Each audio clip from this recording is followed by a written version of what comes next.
Press conference. News 5's Todd Dykes joins us live downtown. He was there listening to the reaction from Hinton's loved ones. Todd. Yeah, Lindsay, one of the men representing the estate of 18-year-old Ryan Hinton, Fanon Rucker, is a former prosecutor and judge here in Hamilton County. He said he's known Prosecutor Pillage since law school and did not ascribe any political motives to her decision not to file charges against the officer who shot and killed Hinton. But Rucker did say he and Hinton's loved ones did not see justice served today. He said he was confused and confounded that Pillage called the deadly interaction last month in East Price Hill justified, adding the Hinton family is planning to file a civil lawsuit.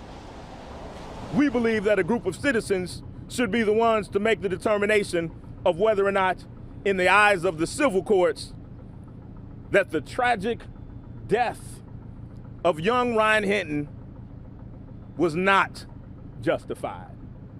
And we intend to advocate for that position as loudly, as strongly, and as intentionally as we can.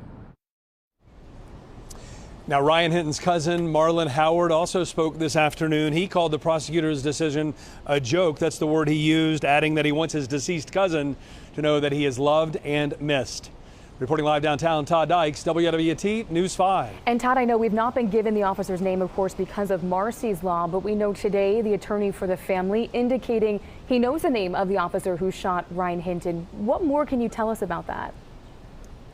Yeah, Lindsay, Rucker said he and his colleagues have been investigating the situation at hand and have access to information that has not been made public. He said he knows the names and the histories of the officers involved, the responding officers, and said, quote, their credibility should not be accepted simply because they made statements about what happened. So more to come on, I'm sure, many more fronts in the days to come. Lindsay?